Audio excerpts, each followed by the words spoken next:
All right, welcome back into episode 80, part two of the Avetts and Beyond. And my name's Todd Emanuele. Ryan Boyles with me. He's over here. And we are going to talk about more of the effort to raise money for not only Western North Carolina after Hurricane Helene, but a friend of yours who I think we talked about last week had some really unfortunate damage to her business, and I basically lost everything with that. And you were doing something, or your wife was doing something to help Yeah. get her back on her feet a little bit with that. You want to go into details? Yeah, thanks for having me on again. Of course. I just wanna start by saying, I wanna keep plugging that we do have a resource list if anybody wants to find out, just in general, there's been a lot of attention given to, all kinds of charities, which is great. There's so much to choose from, and we've been trying to keep track of some things. So you can go to this website, bit.ly dot bit.ly/help for NC.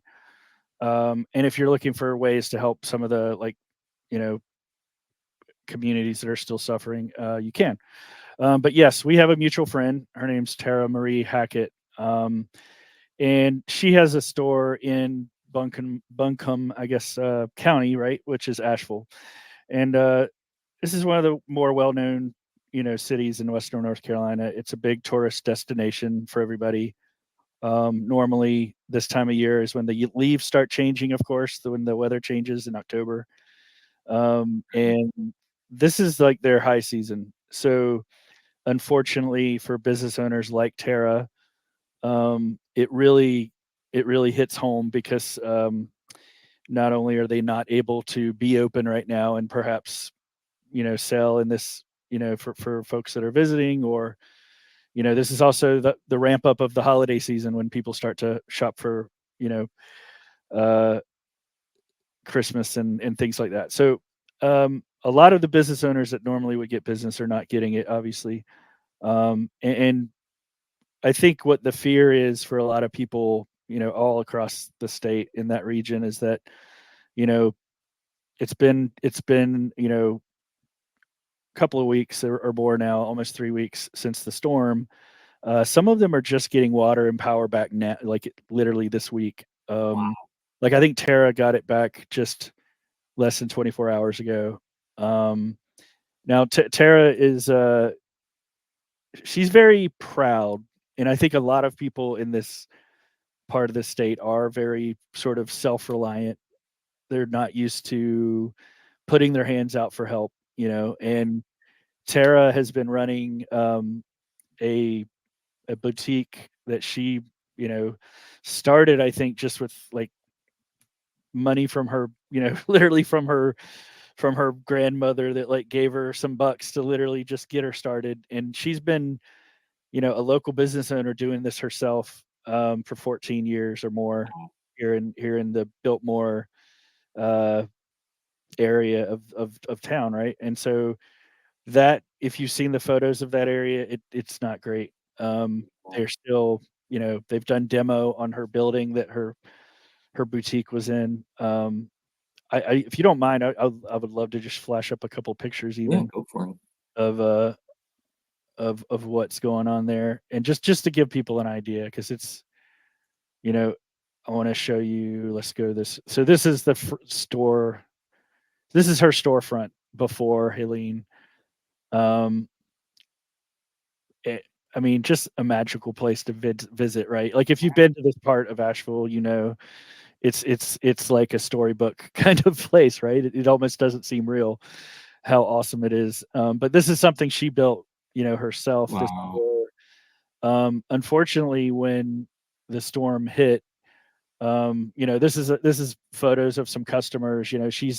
She hand selects everything that she sells here, and um, it's just it's not like it's not your run of the mill place. It's you find things here that she sells that are brands that actually she, in many cases, she's picking because they are local, you know, local, goods, Yeah. local clothing, Artists.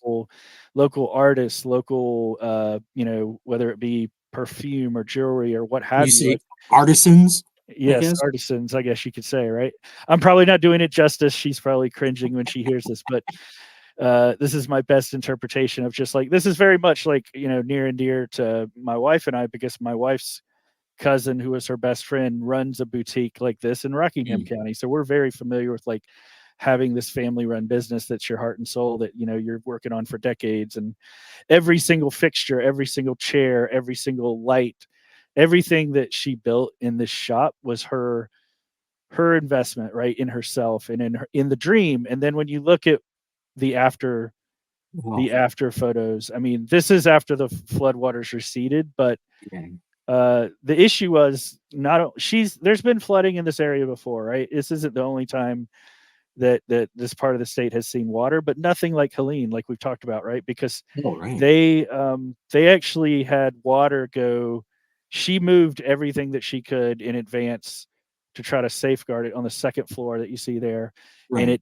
it didn't matter here. I mean, the water went all the way through to the second floor, and she lost Man, literally everything here. Um, there's that's only a few insane. items that like were in bins or something that she's trying to get clean that she thinks she can salvage. For the most part, there's been guys from the demo and from the restoration services and whatnot that are literally going through there in like hazmat suits, Mm, trying to clean the place out. And it's they're going to tear this building down to the studs and start over, right? Or they're already doing that. that's um that's so sad, and that rain that came with the storm was just that's a once in a lifetime yeah. storm. And when you You look at hope. like just the mud and the toxic kind of, it started out as sludge and mud that was like Mm, inches, just super deep. They're yeah, shoveling out. They've been all along these streets, all along everywhere. They've been trying to clean up. And then now that it's dried, it turns into like this just gross dust that they're like breathing in, right? yeah, it's probably not Um, safe. and it's not safe. Like she said that she can't even go into the building for with an N95 mask on for more than a few minutes at a time because it really just doesn't, it doesn't matter. Oof. It's really bad. So Oh, anyway, this is heartbreaking to look at, and I don't want it to like is. I don't want to dwell too much on that. It's hard. I mean, she's experiencing this. Like I said, she just took her second hot shower in 3 weeks, like a couple days ago. I can't Um, imagine that. We had a tornado come through our neighborhood, and it destroyed places, and we had damage on our house. We lost power. We lost power for 3 days, and it was like the end of the world. I can't imagine what they're going through down there. It's just a life-changing event. Like, we have insurance that covered yeah, what we lost, and we're fine, and we got our power back within a few days. This is unreal. Just so yeah. sad. And the water situation is, I know. I mean, I was even celebrating a couple days ago when they said that they had reconnected the main line to the city. That's not the end though. Like they're still they're gonna have to like getting the water from that point, out to all these businesses, to the homes, to have it treated to get it back to normal is still going to be months away. They're being told, Mm.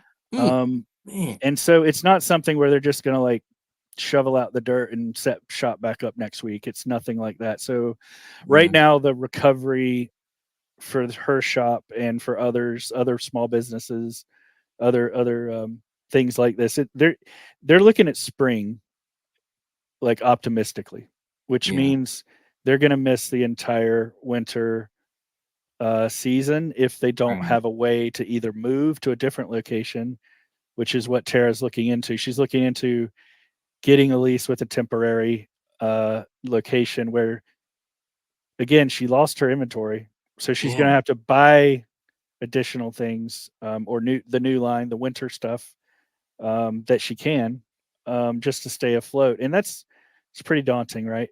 Um, Yeah, I would think that the local folks around there and people that would be coming in from around the area would maybe go out of their way to try to I think help out so. these I mean, places.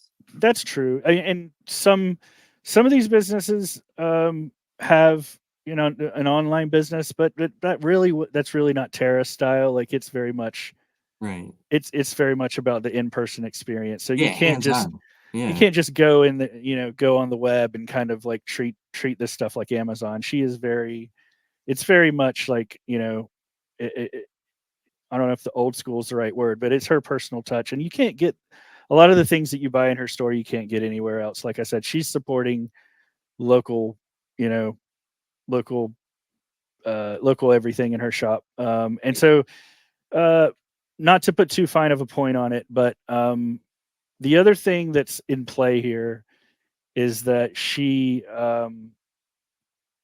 what we've learned, I guess, from talking to her is that local retail doesn't necessarily get the same support as like a restaurant or a brewery or what you would call a hospitality business. It can't And be as easy. so That's for a sure. lot of the funding and grants and things like that, a lot of the support from the tourism authority there in Asheville, if you go read how they spend that money, so the millions of dollars that comes in to tourism doesn't necessarily get granted to retail businesses. It really is pumped into tourism, Right. and I guess by design. But what it means is that stores like this are not getting that same benefit. And Why then is her store not considered part of that though? Like, it seems like it's a very, I don't know, I, you think I don't tourists I would like don't to come know. in I guess and check out I a don't store like understand. that. It doesn't make sense to me either. I guess it's been a frustration of hers for years. It's not like a new Mm, thing, but okay. all the money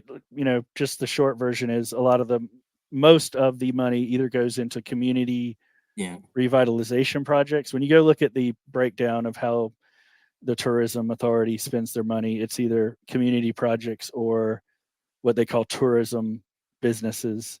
And That's retail is not considered a tourism yeah, business, unfortunately. that's too bad because I think So it there should are a be. lot of businesses like hers that like we've gone to for since as long as we visited there and our establishments, but they are kind of on their own here, and that's where we want to come in and help her. So she's um, like I said, she had a very hard time asking for help. So because she's a member of the Avett community, because she's such a dear friend, because we believe in helping everybody, I think my wife and I, really wanted to do something nice. And I don't even want to take any credit here. This is really my wife with her ability of. I want to show you what my wife came up with here. So And this has this been is spread just all over Facebook, by the way. my wife's name is Kimberly. What we wanted to do here is just make everybody aware of one way that folks can help. So my wife is a quilter, completely self-taught, and she just, you can go read this on her Facebook, Kimberly Wood Boyles. Basically, she wants to raffle off this quilt. So what we wanted to do was spread out far and wide, the word that we're doing this raffle this week. We want to collect all these funds and give them directly to Tara. You've probably seen if you've looked at who's asking for help, like they can't wait for I mean, a lot of times, a lot of the problem here is you can't wait for the government to come help you, right? You need help now. Um, Tara just found out today that the Small Business Administration has like run out of funds or run out of, Oh, I don't know, jeez. something. They posted something that they aren't going to come back and service any more applications for grants until after the election. Oh, So that's a month from now to even yeah, hear back from them. So if you really want to help, you can either, one way is just helping Tara stay afloat, period, and rebuild. And she's yeah, trying to get into a temporary location to sell her winter line and buy more inventory. That's going to come straight out of her pocket to replace all that.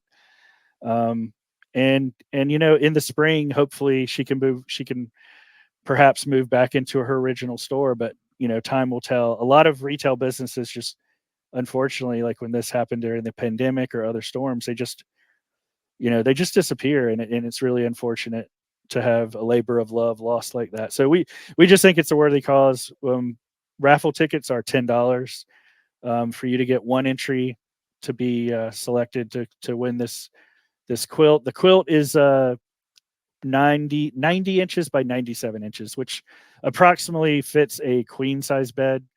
My wife hand stitched this. oh, It is not built. It was not made, I should say, by a quilting machine or anything automated. It was She is a quilting machine, it sounds like. well, she is. You're right. That's a good point. But she created this design by hand. It was not a pattern. It's just she is Wow. truly an artist who, in Oh, her own she right, is. She's you amazing. know, I've seen other stuff she's done. She's creates phenomenal these at it. things, and you know, she gets sort of a bug for some vision of something she sees, and she interprets it herself and goes off and creates things. And normally, I mean, honestly, she doesn't sell a lot of these. She makes them for people for a certain purpose. Yeah, Sometimes she'll do things for people, but this one in particular, she had made it and didn't know she hadn't made it for anybody. Didn't know who it was for, and then she just decided, like, it's been like, I don't know, it's been months since she created this over the summer, I think, and or put it together, and it's just been sitting on the shelf without a purpose. And she just had a light bulb moment of, hey, yeah, I think she made it for a here's a reason. purpose, here's a She made it purpose, for a and reason and didn't know what that yeah. reason was. So how can people get tickets for this? Did you already say that? You have it So down you below can there. it's Okay. real simple. You don't have to download anything. We don't have an app. You can simply Venmo me or PayPal me, and here's my two addresses. You can either find me as the Rab, the RAB, which is that's what my social handle is on all the, Right. you know, Instagram and whatnot, that we've talked about before. So you can Venmo me there, or if you like PayPal, I'm Ryan A. Boyles. So Rab is my initials, so Ryan A. Boyles on PayPal. And again, $10 a ticket. If you do 50 tickets, we're actually doubling your tickets. So Okay. if you do $50, you're actually going to get 10 tickets, not five. And then that multiplies out. If you want to give 100, you're going to get 20 tickets. If you want to Right. give more than that, it just keeps going up. So we want to incentivize people to help if you can. If you don't, Great. for Great. some reason, want this quilt, but you still want to help, we've had plenty of people that have given us money and said, "Hey, I just want to donate this quilt to Tara because we think she should have it," Yeah, or or just donate money. Or just send money to your. or if you want to donate directly to Tara, she has a GoFundMe. Oh, okay.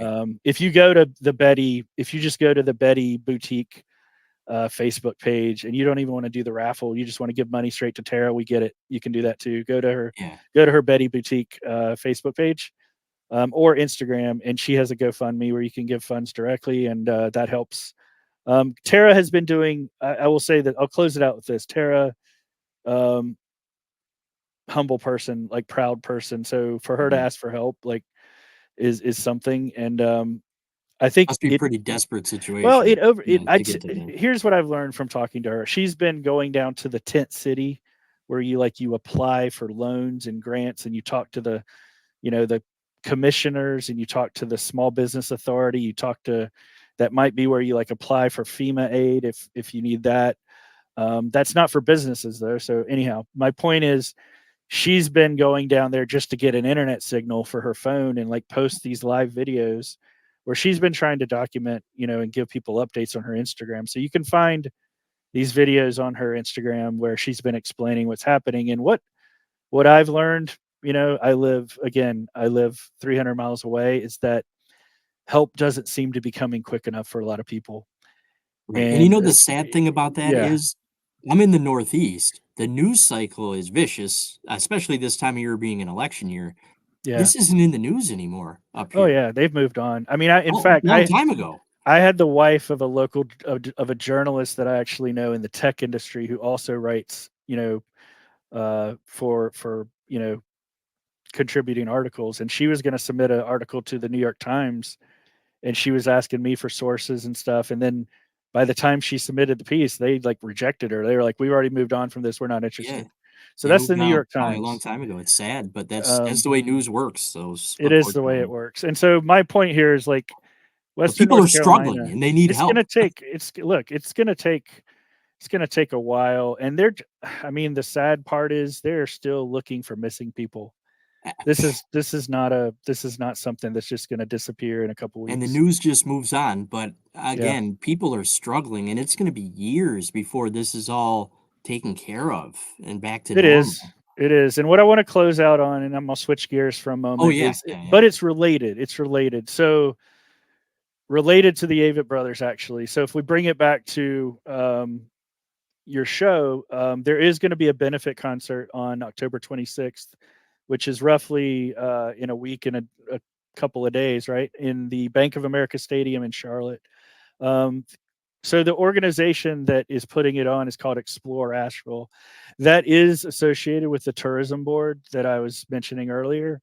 And so the money from this is going to those funds, um, which, and you see some of the same names down below as well. Samaritan's Purse, Second Harvest Food Bank, Manna Food Bank. So there's lots of good ways the money is going to be used. But I just hope, I mean, honestly, this is what I hope, and what I hope to find out between now and then is I hope some of the money they raise is going to go to small businesses, because if it doesn't, Nice. folks like Tara are just going to disappear, and Asheville's Yeah. going to be the worst for it. Sad. So if you're going to give, just make sure you know what you're giving to, is my advice. And there's plenty of ways to help those in need. I'm gonna try. I know there's a live stream of this concert too. There is, yeah. So when that comes out on the 26th, I'll try to put a link up on the Avetts and Beyond Facebook page so people can at least maybe watch it on there. Yeah. If Well, I'm able and to this do that. concert, it actually sold out before the Avett brothers were put on the bill, which is kind of Right. confusing. Right. They just announced that they were a part of it.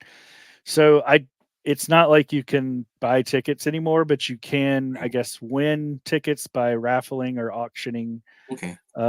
different amounts. And the And the live other thing, stream, I imagine you'll be able to donate. They'll give you links as you're of watching course, it to be able to donate money. So of course, it and won't there keep you are away other from ways. more people. There are other actual concerts, like Music for the Mountains. I'm going to plug this one because it's actually in my neck of the woods. An Old Crow Medicine Show and some other acts are going to be at the Red Hat on the day after the concert for Oh, the nice. Carolinas. So if you're Okay. down my way, this one's also going to be going on that weekend, and they're going to be giving money directly to the Community Foundation of Western North Carolina, which is just a different way of donating to local agencies that are doing recovery and rebuilding efforts. So Great.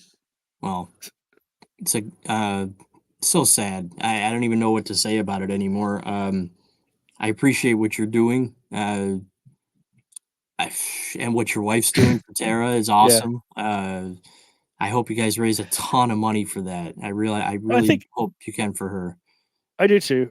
And this money is just a drop in the bucket, by the way. If you can help Right. with $10, I mean, we're gonna give. I hope we give her a good amount to help, but you got to look at this as the big picture of just like everybody, Tara included, are going to need a help in small ways for a while, and if they can't get loans, they need grants, and so it's a long process to get some of this assistance, and some of it's just going to be denied, and that's what happened with her insurance company. Actually, already Right. rejected her, and that's why she's opening her hand, is because That she's boggles my mind. she's devastated that they're like, oh, you lost everything, so what? Yeah, sorry. It, You're it's out of luck. crazy, and yeah, it's just That's wrong. it is frustrating. So there are a lot of people in Tara's situation too, by the way. So I think it's, for us, it's like we want to give, and I think a lot of people have been asking this, is like, you can give your money to one of these organizations like Red Cross, and you don't really know where your money's going. Right. You know who you're helping if you do this, and I think that matters. That's huge. That's huge. And I know you don't like thanks for all this stuff, but again, I'm going to say thank you, Ryan, because you've been a voice for this whole thing, and people are hearing about it that may not hear about it and want to help. So I really appreciate what you guys are doing, especially you. Yeah, Thank you. well, thank you. I mean, I'm as frustrated as anybody. If I can Sure. help, Yeah. even just point people in the right direction, that's all I'm trying to do. Right. And the fact that the news just moves on, that Yeah. doesn't help. That doesn't help. Well, But for sure. And that's why I'm keeping this resource list. Let's close it yep. out with that. I am Yep. keeping this resource list on bit.ly/help for NC, help for WNC. I'm keeping that updated. So people are continuing to send me additional updates. And a lot of the needs are changing because we're moving, like we're moving into the rebuilding phase of a lot of these things. So it's different needs. It's also becoming wintertime. There's just different needs all around. And so there's going to be new ways that you can help. Um, and things things, like I said, that are people are going to need as they start to put their lives and their Yeah. businesses back together. Yeah, and we'll keep talking about it here, periodically just to give updates for people that still want to help because it's not going to be over with anytime soon, like you said. So, all right, cool. I really appreciate you doing this again. Thank And you. it was kind of we had the Bernie sisters to start and then all this heavy stuff here at the end. Well, It's an look, interesting episode, but to me, this is the beauty of music, by the way. yep. We've been brought together by all these Yeah, wonderful artists. And I think it just goes to show that artists give us something. They give us something very meaningful. The Avett brothers give us something meaningful. The Bernie sisters move us with their music, like so many other acts do. Everybody you've had on this show, they're giving to us, giving to our souls. And hey, love it. maybe we need to give back once in a while, and this is how you do it, right? It's perfect, man. Thank you so much, Ryan. And All right, thank you. we'll wrap it up with that and we'll talk to you later. Talk soon. Bye bye. All right, bye.